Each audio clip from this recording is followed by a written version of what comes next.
Salut les amis, alors cette fois-ci, on va parler pneus. Que ce soit pour le 1.10, pour le 1.8, ça concerne un peu tout, même pour le crawler. Alors, je vais vous donner un petit conseil, chose que j'applique moi sur mes modèles et qui me permettent de prolonger la longévité de mes pneus et donc en fait du moins de ma roue complète.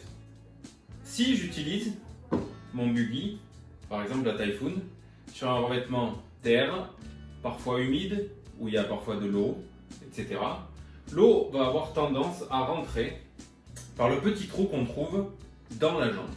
Si l'eau rentre dans la jante, à l'intérieur de la jante, on a un insert en mousse et après le pneu. Donc l'eau va rentrer dans la jante, va être absorbée par la mousse dans la roue et au fil du temps la mousse va se détériorer et vous allez avoir des creux sur votre roue et des endroits plus durs que d'autres, ce qui peut créer avec la force centrifuge une sorte de ballonnement qui est désagréable. Je vais vous donner une petite technique pour éviter que ça arrive. Je vais vous dire comment moi je fais. Alors ce n'est pas le cas sur toutes les roues. Quand on est par exemple sur du GRP S1 avec du thermogomme, ici on a un petit trou. L'insert à l'intérieur, c'est pas grave, même s'il rentre de l'eau, il n'est pas censé y avoir de l'eau dedans, c'est un pneu piste. À la limite, si vous roulez sur goudron ou sur piste mouillée, c'est pas grave. L'insert dedans en mousse n'est pas assez grand pour qu'on sente clairement une différence au toucher. Du moins, moi, ça ne m'est pas encore arrivé, et surtout parce que je roule jamais sur piste mouillée, toujours sur piste sèche, en ce qui concerne le goudron. Par contre, pour ce qui est ma piste, j'aime beaucoup rouler quand il y a de la boue, que ce soit avec le buggy, avec les crawlers aussi. Mais donc du coup, oui, j'ai perdu pas mal de roues. Et ça m'embête parfois parce que les pneus sont encore très bons, mais l'insert dedans est complètement mort. Donc ça donne du n'importe quoi en rendu sur la piste. Pour les pneus crawler, qui eux respirent vachement, il y a de l'air qui passe quasiment partout. Et c'est vrai que pour le franchissement, c'est quand même beaucoup mieux d'avoir un pneu qui respire, on va dire, de façon à ce que le pneu épouse la difficulté et que l'adhérence soit répercutée au maximum par terre. Mais c'est vrai qu'au fil du temps, à passer dans les passages à gué où il y a de l'eau, l'eau s'infiltre et la mousse se disloque aussi. Donc là, dur de remédier à ça en crawler parce qu'il faut que le pneu respire. Mais je le vois sur mon TRX4, il est où mon TRX4 ? Il est là. Sur le TRX4, mes pneus d'origine sont en super état, la mousse à l'avant, ça y est, elle commence à se détériorer. Donc ce qui fait qu'il a tendance à s'écraser vachement.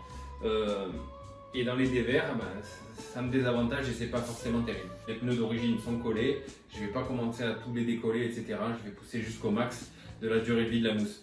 Mais bon, donc pour le crawler c'est un peu différent. Je vais vous montrer ma technique pour le buggy 1.8 parce que je suis principalement touché par ce problème avec les buggy 1.8, surtout en TT on va dire, en tout terrain. Même c'est pareil, hein, pour le 1/10 c'est pareil, c'est le revêtement qui compte. Donc là on a des pneus arrière de BXR S1 qui servent sur terre et à l'intérieur on peut voir il y a un tout petit trou et là aussi, donc aux deux endroits opposés, l'eau elle rentre à l'intérieur, pareil. Bon, le pneu là en l'occurrence il va être mort avant la mousse parce que ceux-ci ils ont vraiment tendance à partir vite, mais après un bon pneu il part vite souvent, hein. Donc l'eau va rentrer aussi et la mousse va au fil du temps se détériorer à cause de l'eau. Donc même problème que pour le buggy 1.8. Là on a les jantes d'origine de la Typhoon 6S. Je vais vous montrer ce que je leur ai fait, mes solutions. Les voilà. Alors le but va être de fermer ce petit trou pour plus que l'eau rentre. Et que si de l'eau rentre, il faut qu'elle puisse être expulsée du pneu. De façon à ce que la mousse soit le moins mouillée possible et que le pneu puisse continuer à respirer. La plupart du temps, c'est que je prends un tout petit tournevis plat. Je vais le chauffer avec mon chalumeau. Dès qu'il est bien rouge, bon là j'ai déjà fait, hein, je vous montre. Dès qu'il est bien rouge, je vais ramener le plastique autour du rond et hop, et je vais boucher ce trou. Une fois que ça c'est fait, il suffit de passer au trou qui est à l'opposé et de refaire pareil. Il existe d'autres solutions.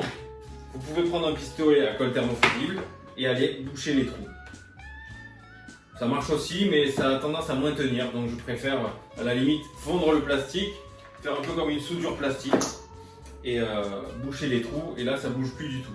Après avoir bouché les trous, je vous conseille de percer 2 petits trous sur le pneu, pas gros, hein, 2 petits trous à l'emporte-pièce ou alors avec un tournevis, un peu plus gros que ça quand même, hein, là c'est un peu petit, sur les 2 côtés opposés, de façon à ce qu'avec la force centrifuge, la roue va tourner et l'eau va être éjectée vers l'extérieur, donc sortira par ces trous là, ce qui va donc préserver votre mousse à l'intérieur et donc la longévité en général de votre roue complète. Ce n'est pas le cas sur toutes les roues. Là, sur ce modèle, là, c'est des Pro-Circuit H-Block. Il n'y a pas de trou à l'intérieur, comme quoi, d'origine, là, ils n'en ont pas mis. Et il y a des trous à l'extérieur. Donc là, aucun travail à faire. Super boulot. On garde et on modifie rien. Donc voilà mes roues d'origine de Typhoon 6S préservées. Autre chose, je vous conseille aussi, si vous avez le choix, de choisir toujours des jantes évidées. Un maximum. Donc bon, ça ce serait le top, mais ça existe rarement en TT. Pourquoi? Parce que, comme je le disais, si vous roulez sur terrain gras, sur terre humide, etc., dans les virages, la boue elle va rentrer dans la jante, donc s'accumuler partout ici et n'aura aucun moyen d'être éjectée. Donc vous allez avoir un gros balourd, ça va jouer sur vos roulements, ça va jouer sur le comportement général de la voiture et ça va être très vite désagréable. Donc si vous voyez ça, à la limite vous arrêtez votre voiture, vous grattez la terre et vous remettez votre roue, ou même sans enlever la roue, parfois on peut enlever la boue. Mais c'est quand même désagréable. Et si vous avez le choix, n'hésitez pas à choisir des jantes, je suis complètement bloqué, hein, désolé, des jantes évidées. Donc là, j'ai pas eu de problème avec cela. Jantes d'origine Typhoon 6S, c'est évidé un tout petit peu. J'ai pas encore testé sur terrain très gras, je vous dirai. Je vous ferai un petit retour sur Facebook de mon avis sur ces jantes. Est-ce que c'est suffisamment évidé ou pas? En tout cas, j'en ai pas d'autres sous la main. J'ai que des jantes pleines.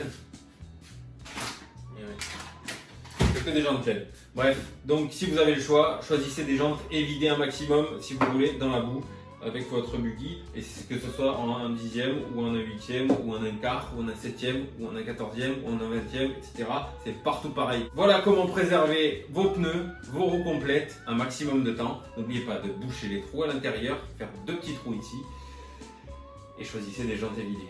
Voilà, c'était le petit conseil du soir. Bonne soirée à tous et puis à très vite pour une vidéo qui arrive très prochainement. Allez, ciao les gars.